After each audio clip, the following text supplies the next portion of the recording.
Good afternoon, all of you. So today we are once more rewind our second chapter, that is Medieval India Society, Resource and Trade.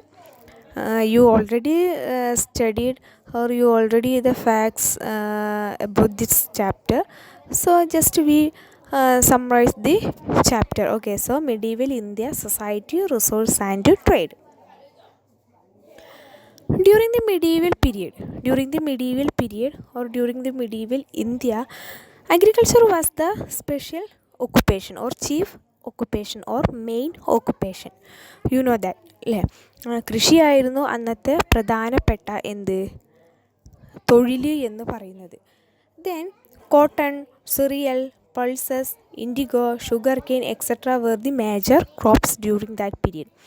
പ്രധാനപ്പെട്ട വിളകൾ അന്ന് കൃഷി ചെയ്തിട്ടുണ്ടായിരുന്ന പ്രധാനപ്പെട്ട വിളകളുടെ പേരുകളാണ് അവിടെ പറഞ്ഞിട്ടുണ്ടായിരുന്നത്. Okay, so agriculture was the main occupation during the medieval India, and cotton, cereal, pulses, indigo, sugarcane etc. were the major crops cultivated during that period. Okay, then during this period there was plenty of land in India that was kept uncultivated. അപ്പോൾ ആ ഒരു കാലഘട്ടത്തിൽ കൃഷി ചെയ്യാത്ത ഒരുപാട് സ്ഥലങ്ങൾ വെറുതെ കെട്ടിക്കിടന്നിട്ടുണ്ടായിരുന്നു. ഉപയോഗിക്കാത്ത തരിശു ഭൂമികളുണ്ടായിരുന്നു. ഈ തരിശു ഭൂമികൾ എങ്ങനെയാണ് ഉപയോഗപ്പെടുത്തിയിട്ടുണ്ടായിരുന്നത്? അവിടെ ഒരു തന്ത്രം യൂസ് ചെയ്തു. ഓക്കെ, ഒരു strategy. What is that? Those who were first cultivated in such land were granted its ownership right. So those who first cultivated, then they get the ownership right of that land.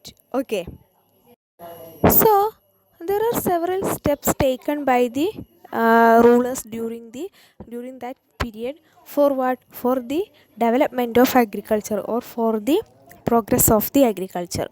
Which are they?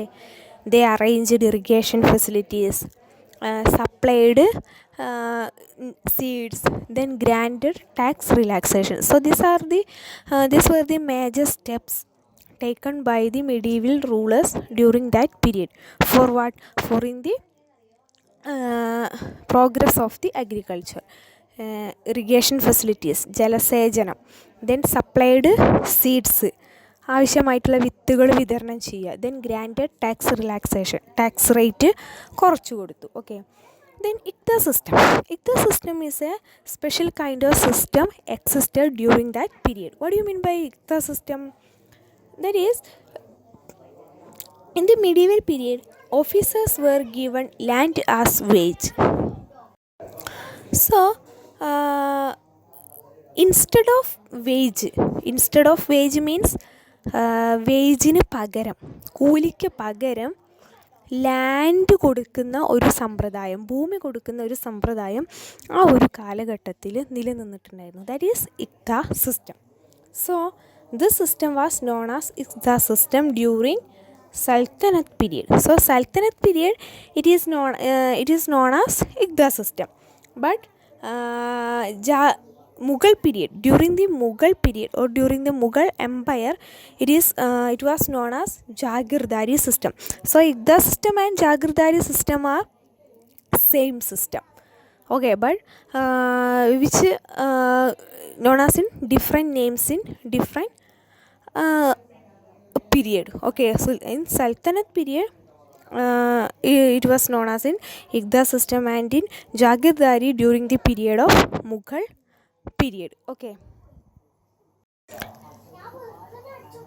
so we already told that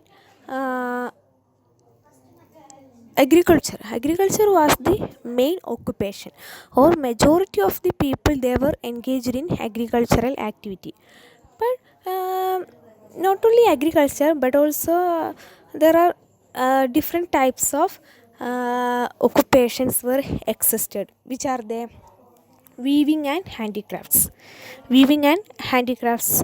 Then this was the major occupation. Okay, otherwise agriculture, the other occupations, weaving and handicrafts. Okay, The cotton, indigo and silk produced by the rural folk enriched the textiles industry. So the rural folks means ഗ്രാമീണവാസികൾ, ഗ്രാമീണർ, അവരുണ്ടാക്കുന്ന കോട്ടനും ഇൻഡിഗോയും സിൽക്കൊക്കെയാണ് textiles ഇൻഡസ്ട്രിയിൽ തുണികൾ ഉണ്ടാക്കാൻ വേണ്ടിയിട്ട് ഉപയോഗിച്ചിട്ടുണ്ടായിരുന്നത്.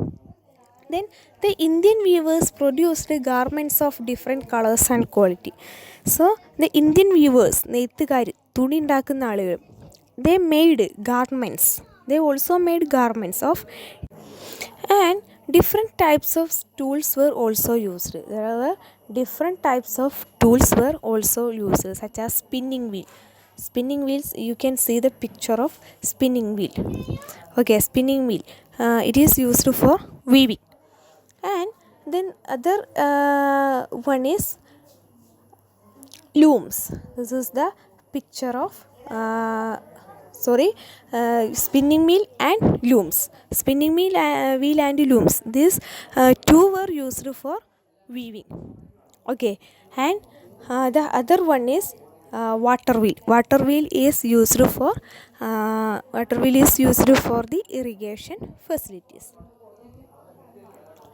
Then how was the towns and trade during that period? Towns and trade. Okay. So for the development of towns, agriculture played a major role. Okay, for the development of towns, the agriculture played a major role.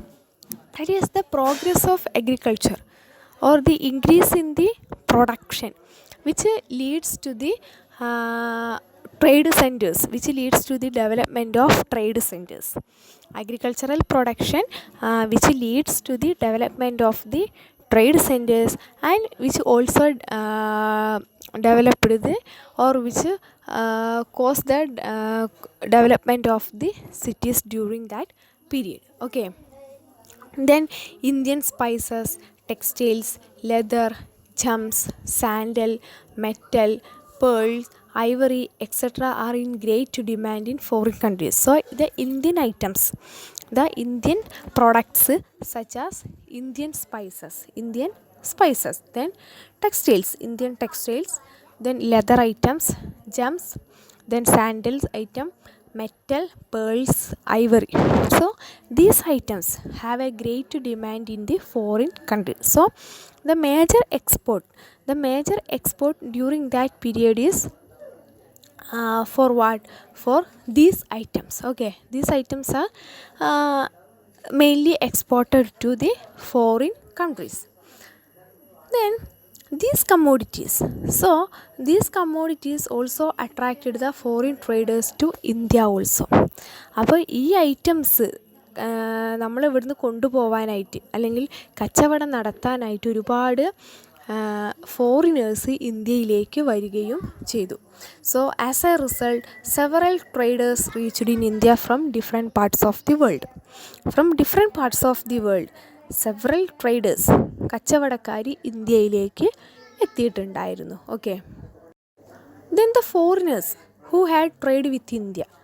Okay, there are different foreigners, they reach or they came to India for trade. They are Chinese, then Arabs, Portuguese, Dutch, English, French. So these are the major foreigners who had trade with India. Okay. Then workshop means പണിസ്ഥലങ്ങൾ അങ്ങനെയൊക്കെ നമ്മൾ പറയില്ലേ, that is workshop. So during that period, Karkhana is a major workshop center. Okay, during the medieval period, Karkhana were the major workshop center. What do you mean by Karkhana? That is a major workshop center. Okay, it is the center that produced and supplied goods for the palaces of the Mughal kings and nobles. So this is the center only for nobles and kings. Okay, this is the center only for the goods produced and supplied. Only for whom? Only for kings and nobles. അപ്പോൾ കിങ്സിനും nobles പ്രഭുക്കന്മാർക്കൊക്കെ ആവശ്യമായിട്ടുള്ള വസ്തുക്കൾ ഉണ്ടാക്കി അവർക്ക് എത്തിക്കാനുള്ള ഒരു സ്ഥലം, നിർമ്മിക്കാനുള്ള സ്ഥലം. അവർക്ക് ആവശ്യമായിട്ടുള്ള വസ്തുക്കൾ നിർമ്മിക്കാനുള്ള അല്ലെങ്കിൽ ഉണ്ടാക്കാനുള്ള ഒരു സ്ഥലമാണ് ഈ പറഞ്ഞിട്ടുള്ള കർഖാന എന്നുള്ള workshop. Okay, it's A workshop centre. Then during the medieval period, the social status of the one person or the social status of a individual, which determine the caste, occupation and wealth. Okay, what is his caste? Then what is his occupation? And how much wealth he is. So these factors which means caste, occupation and wealth, these factors determine the social status of a person. This is a controversial fact, that is one's caste, then one's occupation and one's wealth, which determine the social status of an individual. Then the kings, lords, priests, officers, etc. enjoyed higher social status. So the kings, lords, priests, officers, so only these categories come under the higher social classes. Okay, so only kings, lord, priest, officers, these four categories, only these categories come under the highest social status. The other common mans, all are come under the lower social class. Okay, then one who engaged in agricultural activity, ആരെങ്കിലും ഒരാൾ കൃഷിപ്പണിയിലേക്ക് ഇറങ്ങിയാൽ അയാൾ പോലും എന്തായി, he belong to the lower social class, അയാൾ താഴേ തട്ടിലേക്കുള്ള ആളായി മാറി. രാജാക്കന്മാരും പ്രഭുക്കന്മാരും പുരോഹിതരും ഓഫീസേഴ്സൊക്കെ മാത്രമേ ഹയർ ക്ലാസ്സിൽ വന്നിട്ടുണ്ടായിരുന്നുള്ളൂ, ബാക്കിയുള്ളവരൊക്കെ താഴെ ക്ലാസ്സിലുള്ള ആളുകളായിരുന്നു. Then evils customs like the sati and child marriage prevailed.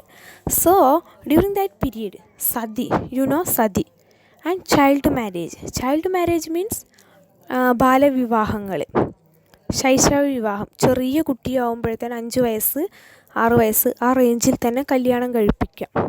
Okay, that is child marriage. So this kind of social evils,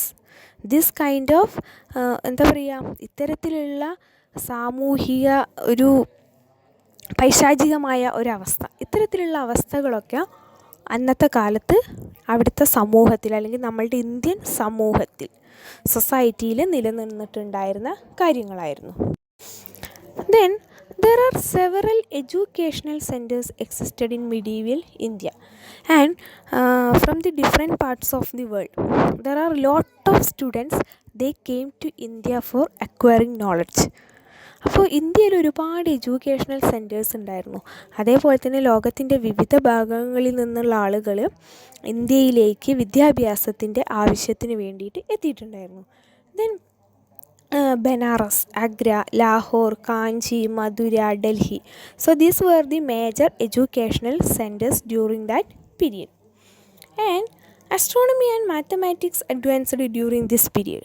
So during this period there are so many astrologists and there are so many mathematicians existed in India.